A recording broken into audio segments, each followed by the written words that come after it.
આપ જોઈ રહ્યા છો ન્યૂઝ 18 ગુજરાતી ને તમામ મહત્વપૂર્ણ સમાચારની સાથે હું છું લુબના ખાન। શ્રાવણ માસને લઈને ફૂડ એન્ડ ડ્રગ્સ વિભાગ એલર્ટ છે। ફરાળી વિભાગની જે વાનગી છે તેમાં ભેળસેળને લઈને ડ્રાઈવ કરવામાં આવી છે।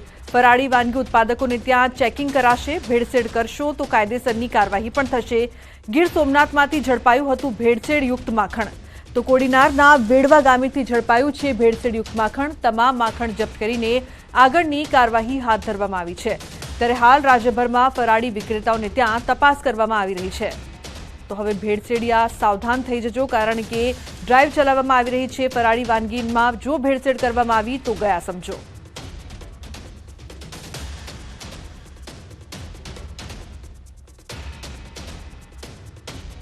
ફરાળી વાનગીમાં કોઈ ભેળસેળ કરીને રાજ્યના નાગરિકોની ધાર્મિક લાગણી ન દુભાવે અને ભેળસેળવાળો ખોરાક ન આપે એના માટે દર વર્ષની જેમ આ વર્ષે પણ એની ડ્રાઈવ આપવામાં આવેલી છે। જ્યાં ફરાળી મોટાપાયે ઉત્પાદન થતું હોય, ફરાળી લોટ હોય, ફરાળી વસ્તુ હોય, તો એ ફેક્ટરીની તપાસ કરવાની દરેક રાજ્યના દરેક જિલ્લાના ડીઓને સૂચના આપવામાં આવેલી છે। અને જ્યાં મોટું આઉટલેટ હોય ત્યાં પણ એની તપાસ કરી સૂચના આપે છે।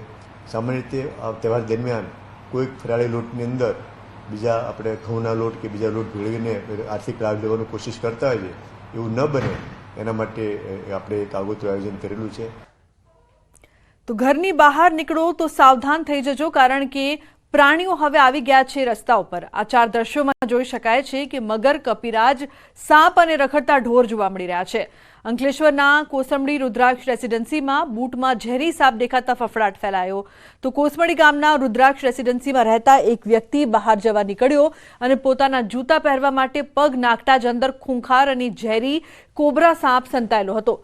સાપ બૂટમાં ફૂંફાડા મારતો હતો, ત્યારે ખેડાના બમરોલીમાં કપિરાજનો કાળો કહેર।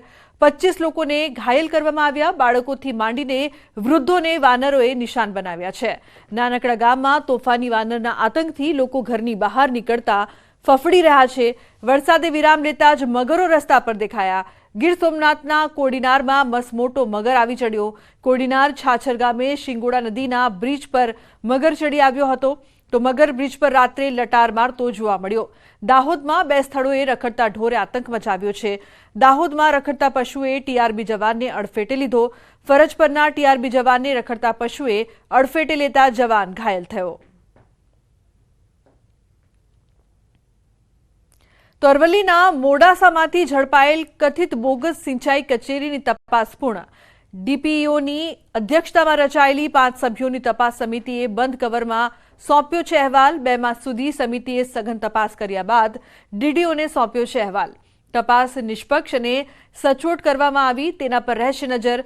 22 મેએ બાયડના ધારાસભ્ય ધવલસિંહ ઝાલાએ નકલી કચેરીનો પર્દાફાશ કર્યો હતો। તો નકલી કચેરીમાંથી સરકારી સિક્કા સહિત દસ્તાવેજ કરાયા હતા જપ્ત।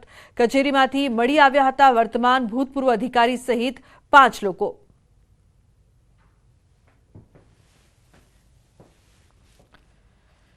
કથિત નકલી કચેરી વિશે એક બનાવ બન્યો હતો, એની તપાસ જિલ્લા વિકાસ અધિકારી શ્રી તરફથી તપાસ સમિતિને સોંપવામાં આવી હતી ડીપીઓ શ્રીના અધ્યક્ષસ્થાને।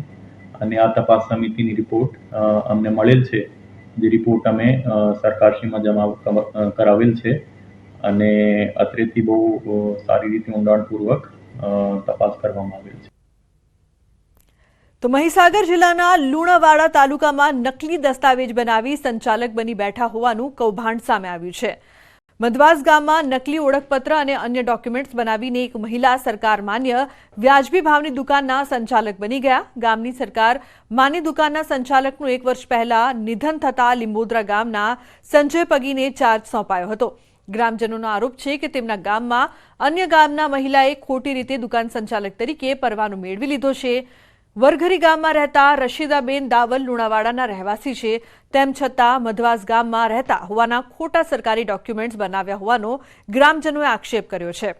આધાર કાર્ડ, ચૂંટણી કાર્ડ, રાશન કાર્ડ, મકાનનો ભાડા કરાર, દૂધ ડેરીની ખોટી આકરણી સહિતના તમામ ડોક્યુમેન્ટ્સ નકલી બનાવીને રજૂ કરાયાનો દાવો છે। ગ્રામજનોનો આક્ષેપ છે કે મામલતદાર, પ્રાંત અધિકારી, પુરવઠા અધિકારીને જાણ હોવા છતાં તેમને છાવરી રહ્યા છે। આ મામલે કલેક્ટરને તમામ પુરાવા સાથે રજૂઆત કરતા કૌભાંડનો ખુલાસો થયો છે। જિલ્લા કલેક્ટરે તપાસના આદેશ આપીને 7 દિવસમાં કાર્યવાહી કરવાની સૂચના આપી છે।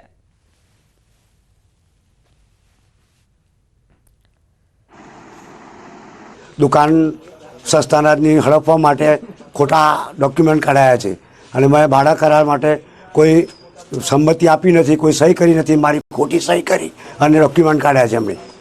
કાર્યવાહી સંપૂર્ણ થવી જોઈએ અને આમના ગામને તથા મને ન્યાય મળવો જોઈએ.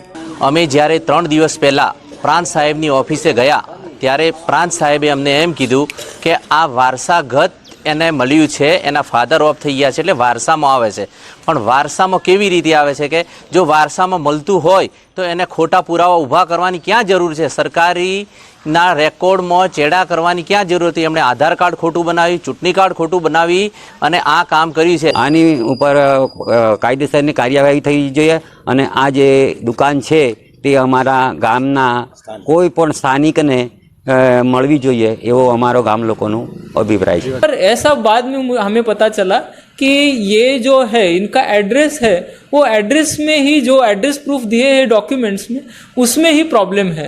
तो ये मुझे पता चलने के बाद मैंने उन पर एक्शन लेने के बाद वो खुद ही आके उन्होंने राजीनामा दिया है अभी, और हाल पूरता ये राजीनामा जल्दी से जल्दी मंजूर हो जाएगा. पर इसमें तपास होएगा, 7 दिन में तपास का हम रिपोर्ट पहुंचा देंगे कलेक्टर मैडम के पास, और उसके बाद इन पर जो कुछ भी है, जो कर्मचारी है जिन्होंने ये एड्रेस प्रूफ तैयार करने में मदद की, उन पर एक्शन, लीगल एक्शन लिया जाएगा. લુણાવાડા તાલુકાના મધવાસ ગામે જે સરકાર માન્ય દુકાન આવે છે તેને અલગ ગામના લોકોને ફાળવી દેવામાં આવી હતી, તંત્ર દ્વારા ફાળવી દેવામાં આવી હતી. જો કે પ્રાથમિક માહિતી એવી મળી રહી છે કે ગત રોજ જે ગામ લોકો દ્વારા કલેક્ટરને રજૂઆત કરવામાં આવી હતી તેને લઈને ક્યાંક ને ક્યાંક તેનું રાજીનામું લઈ લેવામાં આવ્યું છે. ન્યૂઝ 18 ગુજરાતી પહોંચ્યું છે મધવાસ ગામે કે જ્યાં તલાટી ક્રમ મંત્રી છે, આપણે તેમની સાથે સીધી વાત કરીશું. શું કહેશો? મધવાસ ગામની અંદર અન્ય ગામના વ્યક્તિને સરકાર માન્ય વ્યાજબી ભાવની દુકાન આપી દેવામાં આવી હતી. નિયમ એવો છે કે ગામના જ લોકોને આપવામાં આવે, પરંતુ ખોટા ડોક્યુમેન્ટ રજૂ કરી અને અન્ય ગામ લોકોને આપી દેવામાં આવી હતી. તેમનું નામ શું છે અને કઈ રીતે આપવામાં આવી હતી, શું કહેશો? એની પ્રોસિજર શું છે એ મને ધ્યાન નથી. ગ્રામજનો તરફથી એવું જાણવા મળેલું છે કે આ રસીદા બેબી છે એમને સસ્તા અનાજની દુકાન છે એ ફાળવવામાં આવેલી છે, પરંતુ એને આગળની કાર્યવાહી અથવા તો શું કાર્યવાહી થયેલી છે અને કયા કારણોસર ફાળવેલી છે એની વિગત અમને જાણ નથી. એને આધાર કાર્ડ બનાવી દીધું છે, ચૂંટણી કાર્ડ બનાવી દીધું છે, ડેરીનો દાખલો પણ ખોટો છે, આધાર કાર્ડ ખોટું છે, એક મકાન રહેઠાણનું તે પણ પુરાવા ખોટા ઊભા કર્યા છે. તે વિશે શું કહેશો? ખોટા પુરાવા બાબતે પંચાયત કચેરીને હજુ સુધી કોઈ પણ માહિતી મળેલી નથી. ગ્રામજનોનું કહેવું છે કે ખોટા પુરાવા ઊભા કર્યા છે, પરંતુ પંચાયત કચેરીને ઓફિશિયલી એવી કોઈ પણ પ્રકારની માહિતી પ્રાપ્ત છે નહીં. ચૂંટણી કાર્ડ આપને ધ્યાને આવ્યું હશે, ગામ લોકોએ તમને બતાવ્યું હશે કે ચૂંટણી કાર્ડ પણ મધવાસ ગામનું બની ગયું છે, રસીદાબેનનું દાવલનું. એ શું વિગત છે? હા, ચૂંટણી કાર્ડ બનેલું છે એવું ગ્રામજનોએ જણાવ્યું છે અને યાદી મેં ઓનલાઈન જોઈ તેમાં પણ રસીદા બેબીનું ચૂંટણી કાર્ડ છે, પરંતુ કઈ રીતના બનેલું છે, ક્યારે બનાવવામાં આવેલું છે તેની વિગત અમને ખબર નથી. ગામ લોકો છે, આપણે તેમની સાથે વાત કરીશું. ગત રોજ તમે સમસ્ત ગામ લોકો કલેક્ટર સાહેબને રજૂઆત કરવા ગયા હતા, લેખિતમાં પ્રમાણપત્ર પણ આપ્યું હતું, રજૂઆત પણ કરી હતી. શું કીધું કલેક્ટર સાહેબે? શું કીધું? એ કલેક્ટર સાહેબે એવું કીધું કે અમે એની તપાસ કરીશું કે અમારા ગામનું, અમારા કાકાનું પટેલ વીરાભાઈ મણીલાલનું ઘર નંબર 54 દર્શાવી અને ચૂંટણી કાર્ડ અને આધાર કાર્ડ એની અંદર ખોટો ઉપયોગ કરી ડોક્યુમેન્ટનો, અને જે કાઢવામાં આવ્યું છે એ આધાર કાર્ડ, ચૂંટણી કાર્ડ અને રેશન કાર્ડ ત્રણેયનો નાશ એને નાબૂદ કરવા જોઈએ. અને ખરેખર સરકારી તંત્રની મિલીભગતના કારણે આ ખોટા ડોક્યુમેન્ટનો ઉપયોગ કરી અને એ બનાવવામાં આવ્યું છે. તો બનાસકાંઠાની પાલનપુર નગરપાલિકાએ ફાયર એનઓસી વગરના એકમોને નોટિસ ફટકારી છે. મોલ, હોસ્પિટલ, ધાર્મિક સ્થળો સહિતના 250 એકમોને નોટિસ ફટકારાઈ. પાલિકાના ફાયર વિભાગ દ્વારા સર્વે હાથ ધરાયો હતો. પાલિકાએ નોટિસ આપી નિર્ધારિત સમય મર્યાદામાં એનઓસી મેળવી લેવા તાકીદ કરી છે. સમય મર્યાદામાં ફાયર સેફટીની વ્યવસ્થા નહીં કરે તેવા એકમોને આગામી દિવસોમાં સીલ કરાશે. વીજ ચોરી કરતા લોકો થઈ જાઓ સાવધાન. પીજીવીસીએલ દ્વારા રાજકોટ શહેરમાં સતત ચોથા દિવસે ચેકિંગની પ્રક્રિયા હાથ ધરાઈ છે. રૈયા રોડ સબ ડિવિઝન અને માધાપર સબ ડિવિઝનમાં આવતા વિસ્તારોમાં 47 જેટલી ટીમોએ તપાસ હાથ ધરી છે. ઘંટેશ્વર ગામ, સૈનિક સોસાયટી, રાધા પાર્ક સહિતના વિસ્તારોમાં વીજ ચેકિંગ હાથ ધરાયું છે. શહેરમાં છેલ્લા 2 દિવસમાં ચેકિંગ દરમિયાન ₹40 લાખથી વધુની વીજ ચોરી ઝડપાઈ છે. પીજીવીસીએલની કામગીરીથી વીજ ચોરોમાં ફફડાટ ફેલાયો છે.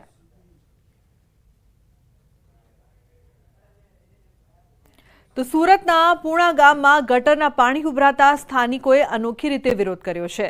મારુતિનગરમાં વારંવાર રોડ પર ગટરના પાણી ઉભરાતા સ્થાનિકો પરેશાન થયા છે. સોસાયટીમાં જ્યાં જુઓ ત્યાં ગટરના પાણીની રેલમછેલ જોવા મળી રહી છે. ત્યારે સ્થાનિકોએ ભાજપ અને આપના ઝંડા અને પોસ્ટરો સાથે વિરોધ નોંધાવ્યો.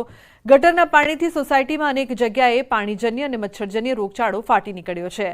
સ્થાનિકોએ કહ્યું છે કે તંત્રને વારંવાર રજૂઆત કરવા છતાં કોઈ નિરાકરણ નથી આવતું.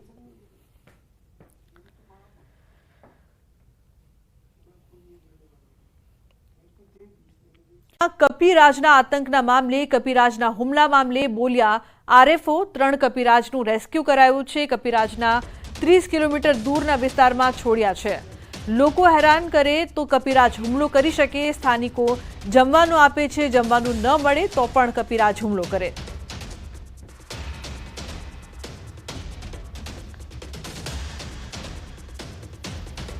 વાંદરા હુમલામાં જે હતું, અમારે કોલ આવ્યા હતા રેસ્ક્યુ માટે. અમે ત્યાંથી 3 વાંદરા ત્યાં રેસ્ક્યુ કર્યા અને 3 વાંદરા રેસ્ક્યુ કરી અમે એને બીજી પ્રમાણે લોકેશન પ્રમાણે બીજે દૂર છોડ્યા છે.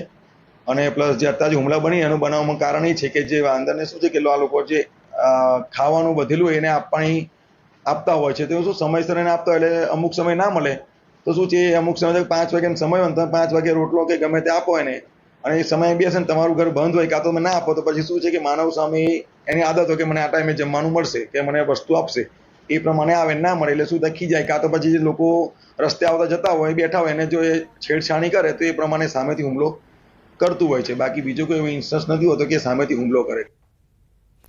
સુરતના ઉધનામાં પ્રધાનમંત્રી આવાસમાં મકાન આપવાના સપના બતાવીને ચીટિંગ કરનાર ગઠિયો ઝડપાયો છે.